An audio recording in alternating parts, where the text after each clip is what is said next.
Good evening, everyone.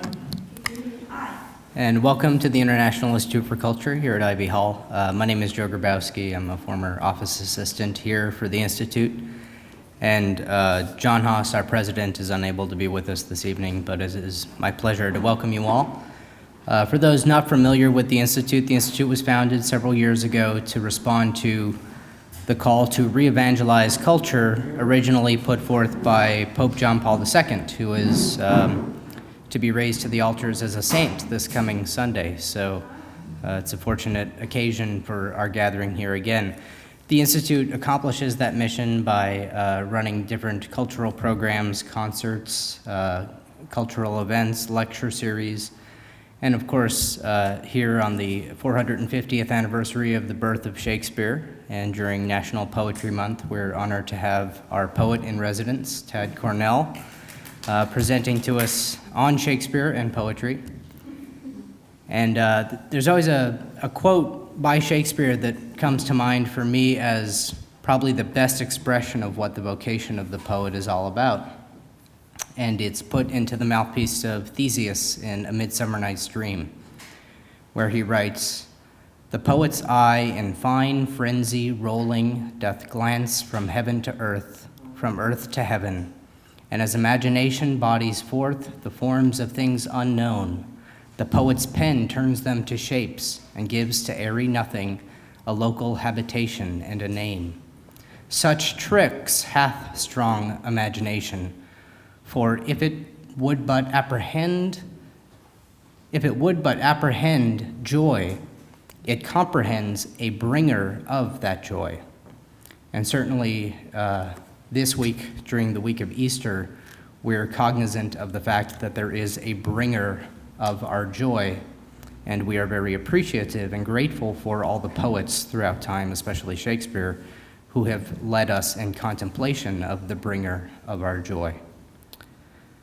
So now I would like to present to you Tad Cornell, who is the author, in addition to being our poet in residence, and I should say the guy who, without whom so much of what we do here at the Institute for so many years would never have happened. He really keeps the wheels running smoothly here. Tad is the author of the poetry collections Glance Over at These Creatures, The Unspeakable Mating, Hong Kong Elegies, and Honey from the Rock through Latitudes Press. And he is formerly a founding member of the poetry music fusion rock group Edgar Allan and the Poets. So I give you, without any further ado, Tad Cornell.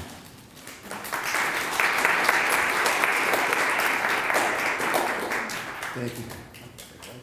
Yeah, thank you, Joe. I appreciate that. Oh, it's so good to see you all here. My gosh. I've been really looking forward to this because, well, you know, Shakespeare, I mean, does it get any better?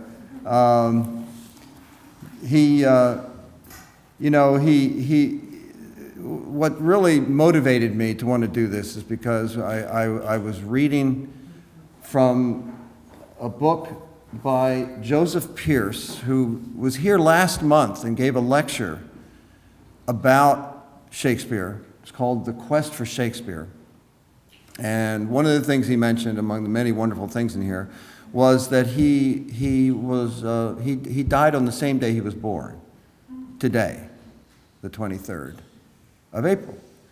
And somehow that struck me as just really remarkable. And on top of that, the 23rd of April is St. George's feast day, which is St. George is the patron of England. So it just seems really, remarkable. And so I wanted to, he is the greatest English language poet. He was born in 1564 and he died in 1616. And that's 52 years old. How much he accomplished in those 52 years. Now, we're so familiar with Shakespeare's plays, his poems. You would think, well, it blocks out the person himself. because he has been a mystery.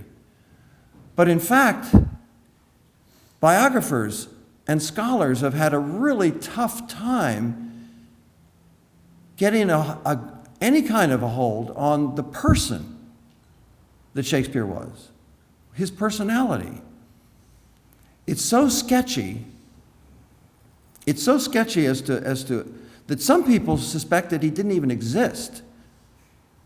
Because in Elizabethan England, the dramatists and the poets and the and the playwrights, they would hang out at the pub and they'd get drunk and they would talk and they would write letters to each other. But nobody ever mentioned, oh yeah, I saw Willie, at the pub, and he said this. He was never around. So, and evidently he kept very, very, because people have tried to say, well, Shakespeare, somebody else wrote his plays, because they can't seem to locate him very easily. Of course, that's bogus. There's plenty of evidence he existed. But it's very shadowy. Now, why would a man be so shadowy? Well, Joseph Pearce and a number of and scholars, actually years ago I read a book by Ian Wilson. It talked about this, and I was astounded. And Joseph Pearce put together, compiled the evidence that Shakespeare was secretly a Catholic in Elizabethan England, when Catholics were being persecuted. And I mean really persecuted, because they wanted to break away from the Roman Church in England, Henry VIII, you all know about Henry VIII, and then later on Elizabeth. And they had a police force that would raid people's houses to see if you had any Catholic literature, if you were secretly saying Mass, and they would arrest you. They would fine you if you didn't go to the state church in Elizabethan England. If you didn't go to the state church on Sunday and sign a book saying you went to church, they would fine you, and some people got bankrupted. And can you imagine your government actually, telling you how you can express your faith in God? Well, actually, that does sort of sound familiar right now. I'm not sure about that. But at least we don't experience being raided by the police. And what would happen to a priest who would secretly say Mass, in somebody's house, and if he were caught, not just saying Mass, but he were just caught, they would arrest him and torture him, repeatedly, and then finally execute him in the most horrible fashion you can imagine. It's called drawn and quartered, and I can't even describe to you what it is, because it's too horrible to talk about in public. And yet they would publicly, execute these priests. So here you have in Elizabethan England, where most of the population in England wanted to remain Catholics. They wanted what was termed at that time the old religion. They believed in, the founding Church of Christ, and they wanted to stay with those traditions and stay with the church and be united with it. And among those people was Shakespeare's father, his mother, his whole family, all of his friends, everybody he knew. And many of them, and a good number of them, most of them, were recusants, as they called them, people who refused to go to the state church and sign the little book and say, yeah, I was here. Some of them would do it because they just didn't want to get arrested, they didn't want to get fined. But some, and most of them were Shakespeare's friends. We do have evidence of that Shakespeare's friends, people that he was closest to, and his family, were all people who refused and preferred to be fined or risk arrest. Now, how did Shakespeare manage, if he were a secret Catholic, and he kept it very, very quiet if he did, but this would explain why he is such a shadowy person. After all, you know, he's not going out to the bars and talking loose talk and getting drunk and then saying something he shouldn't say, right? He's not, you know, he's being very circumspect. And that would explain why it is so difficult to pin down the person who Shakespeare was. They have the expression, loose lips sink ships, right? So,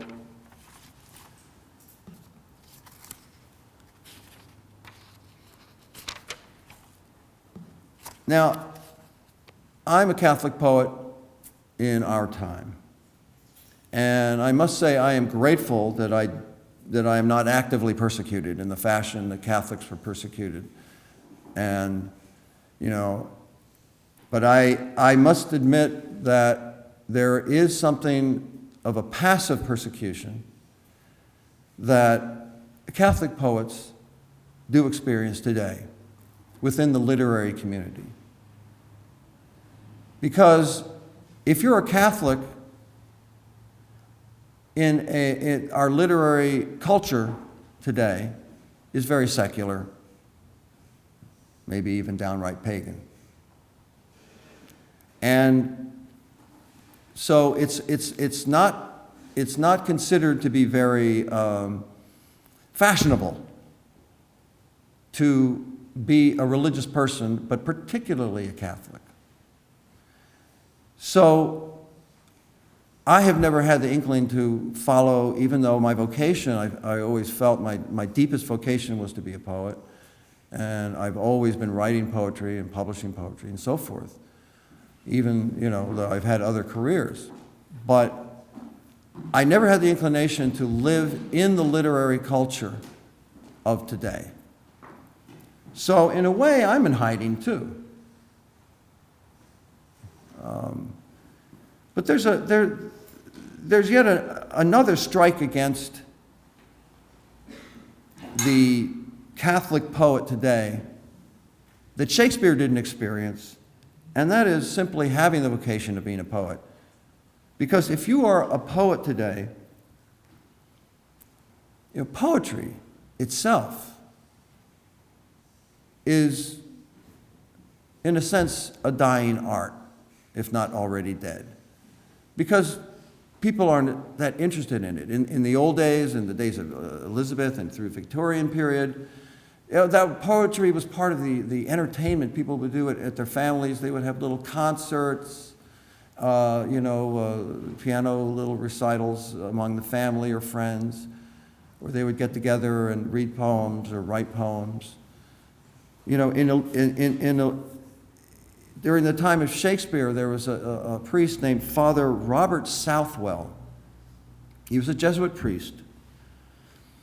And it is likely, according to Joseph Pierce's evidence, that Father Robert Southwell was the creative writing mentor for Shakespeare in his early period in London. He was a poet, and his poetry was so popular that even his enemies, the spies and the agents who were trying to find him so that they could torture and execute him, admired him. That's how much poets and poetry were admired. Of course, they might, you know, draw and quarter you, but nonetheless, you know, draw and quarter them, they'll still be reading that person's poem, saying, "Wow, that's a great poem."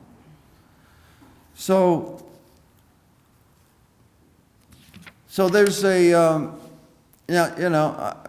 not looking for pity, maybe a little bit, but that is, you know, a kind of passive persecution that Catholic poets experience.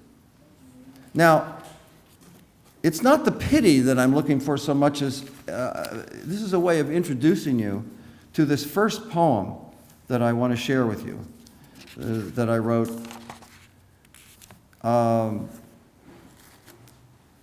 It tells the story of a poet, I wonder who that would be, who became discouraged about being a poet and decided to give up writing.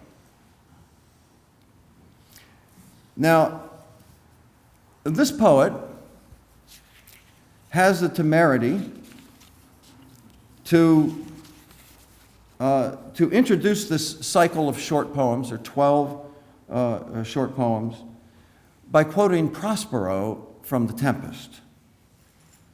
Now, The Tempest was the last play that Shakespeare wrote, and this particular line, which introduces the poem I'm about to read to you, is believed by scholars to be a kind of, you put it in the words of the character Prospero, but a kind of announcing of his retirement. And it is, "And deeper than did ever plummet sound, I'll drown my book."